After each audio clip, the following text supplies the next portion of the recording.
Everyone, अस्सलाम वालेकुम। Welcome back to my YouTube channel. कैसे हैं आप सब? उम्मीद करती हूँ कि आप सब खैरियत से होंगे। तो बताएं आप कैसे जा रहे हैं आपके रोज़े?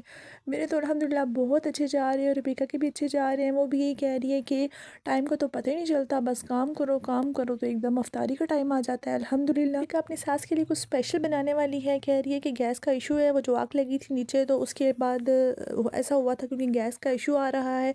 लेकिन उनके पास कुकर है इलेक्ट्रिक, तो उसमें वो चीज़ें बनाएगी। तो लेकिन बहुत सारी तो नहीं बना सकती, तो देखते हैं कि जो जो बनाएगी वो मैं भी आपको बताऊंगी। तब तक आप लोगों से रिक्वेस्ट है कि मेरे चैनल को लाइक, सब्सक्राइब और शेयर ज़रूर कीजिएगा ताकि हर आने वाली वीडियो आप तक बआसानी पहुंच सके। वैसे पहले हुसैन साहब आ गए किचन में और उन्होंने कहा कि हम भी कुछ फ्राई शेयर कर लेते हैं। तो बता रहे कि हमारे घर के फेवरेट है आलू बोटी के कबाब, उसके अलावा चिकन चीज़ बोन्स वाले पता नहीं क्या वो है। मैंने कहा कि साथ में चिकन वाले समोसे हैं। तो इतने में रबीका आ गई। रबीका ने कहा कि आप क्या खा रही हैं, मतलब कि आप चाय किचन में, मैं खुद कर लूँगी। रबीका हुसैन को कहती है कि आपको लोगों ने बहुत मिस किया कि आप कल वाले व्लॉग में नहीं थे। तो हुसैन ने कहा कि ऐसी ही बात है, मैं जानता हूँ कि आप लोगों ने मुझे मिस किया है, लेकिन बहुत सारे, आपको पता है कि रोज़ा एक रमज़ान एक ऐसा महीना होता है जिसमें इबादत तो हम करते हैं लेकिन लोग फ्री होते हैं, उसके साथ गेम्स वगैरह, क्रिकेट वगैरह सहरी से पहले वो भी सब काम चलते हैं। तो मैं थोड़ा वहाँ पे बिज़ी हो गया था। रबीका बता रही है स्पेशल आलू बोटी के कबाब जो उनकी सास यानी कि हुसैन की मदर बना के लाई हैं और जो हुसैन को बहुत ज़्यादा पसंद है। तो हुसैन ने कहा कि ये वाहिद कबाब है जिनका मैं पूरा साल वेट करता हूँ और रमज़ान में कहता हूँ कि हम ये खाएंगे। क्यों? पहले इस पर मैंने क्या पहले नहीं खा सकते? हुसैन ने कहा कि ये इतने मज़ेदार होते हैं ना कि आप खाएंगे ना तो आप बोलेंगे मतलब कि दोबारा बनाएं। और हुसैन कहते हैं कि ये मैं आपको इसकी रेसिपी बताता हूँ। तो रबीका कहती है आपको पता है इसकी रेसिपी? चलें आप ऐसा करें ना, आप बताएं तो फिर मैं बताऊंगी, क्योंकि अम्मी ने मुझे पहले ये पूरी रेसिपी बता दी है। हुसैन ने बोला कि आप तो भी आई हैं, हम तो बचपन से बनाते आ रहे हैं। बचपन से हमने कहा कि आलू बोटी के कबाब बनाएंगे, कट से cut cut cut cut cut cut वो बता रहे किस तरीके से मैश करते हैं आलूओं को। तो हम बचपन से ऐसे बनाते आ रहे हैं। कह रही है कि मैं इंशाल्लाह आने वाले व्लॉग्स में ना तो मैं ये ज़रूर ट्राई करूँगी और मुझे मेरी अम्मी ने, इनके सास ने ये रेसिपी बताई है। तो मैं आने वाले व्लॉग्स में आपको ये रेसिपी बना के बताऊँगी ताकि आप भी अपने घर में अच्छे तरीके से बना सकें। अभी रबीका इंग्रेडिएंट्स बताने लगी थी कि इसमें ये चीज़ें डलती हैं। तो साथ ही जब उसने हुसैन की तरफ देखा तो उसने कहा कि रोज़ा है हुसैन, ये क्या खा रही हो? तो हुसैन ने कहा उई, लेकिन वो मजाक कर रहा था, ऐसे वो खाया नहीं था उसने, इतना भी वो नहीं है बच्चा। हुसैन को कहते थे कि हुसैन यार रेसिपी ख़राब मत करो।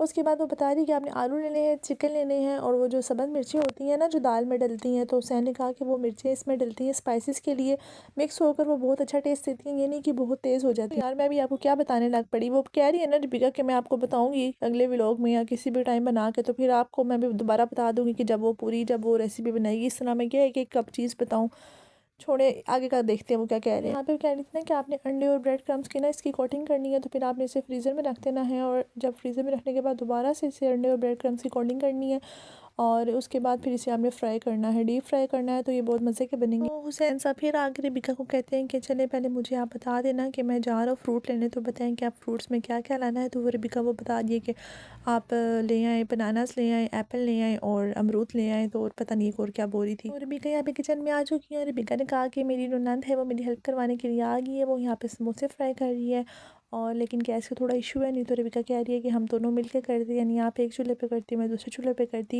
लेकिन फिर भी हम लोग ना इंशाल्लाह माशाल्लाह से प्रॉपर तरीके से हम लोग मैनेज कर रहे हैं। पर रबीका बाजी की नंद ने भी कहा कि वाकई अगर हम मिल के करें ना तो अच्छे तरीके से मैनेज हो जाता है और काम जल्दी हो जाता है। तो उन्होंने चिकन के समोसे बनाए और दूसरा कह रही है कि उनकी जो सास अम्मी है वो बना के लेकर आएंगे स्पेशली, तो वो वाले भी ट्राई करेंगे। बाद यहाँ पे कॉर्न्स भी फ्राई कर दी हैं और कॉर्न्स फ्राई करने के बाद यानी फिर रबीका कह रही कि अल्हम्दुलिल्लाह अब सब कुछ हमने फ्राई कर लिया है। तो यहाँ पर वो कह रही है बस हुसैन ब्रेड क्रम्स लेकर आए तो हम अगला काम करते हैं। और कल जो रबीका ने बिहारी बोटी बनाई थी, सालन पड़ा हुआ था, तो इन दोनों ने कहा कि हम उसका ना पिज़्ज़ा बनाते हैं। तो इनके पास पिज़्ज़ा यहाँ पर जो पिज़्ज़ा ब्रेड उनके पास पड़ी हुई थी, तो उस पर ये चिकन लगाएंगे और चीज़ लगाएंगे, तो उनका एयर फ्राई करेंगे तो इनका मज़ेदार पिज़्ज़ा बन के रेडी हो जाएगा। टन टन रेडी हो गया। तो इसके बाद जो हुसैन के वो जो आलू बोटी के कबाब थे, रबीका कह रही कि मैं वो फ्राई करने लगी हूँ। तो ये इसमें बहुत मुश्किल हो रहा था फ्राई करना क्योंकि बहुत सॉफ्ट हो रहे थे।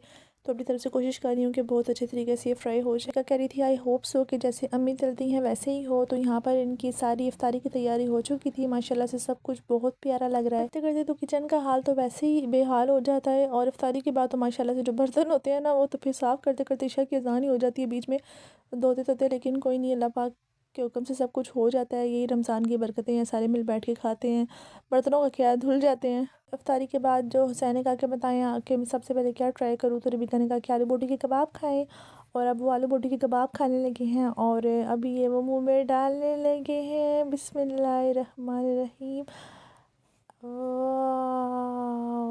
मज़ा आ गया, क्या बात है। ऐसी जस्ट सही ना हुसैन को कि मेरे मुंह में पानी आ गया, मेरा रोज़ा है। वैसे कह रहे हैं कि ये जो मेरे माँ के हाथ की लज्जत है ना, यानी इसका कोई जवाब नहीं है। वाकई माँ के हाथों में तो वैसे ही बहुत जायका होता है। और जो टास्क था इसको वो फ्राई करने का, वो भी मुश्किल था क्योंकि इनकी गैस अवेलेबल नहीं थी, लेकिन फिर भी सब कुछ बहुत अच्छे तरीके से हो गया। क्या ट्राई करने लगी है तो वो बताएगी।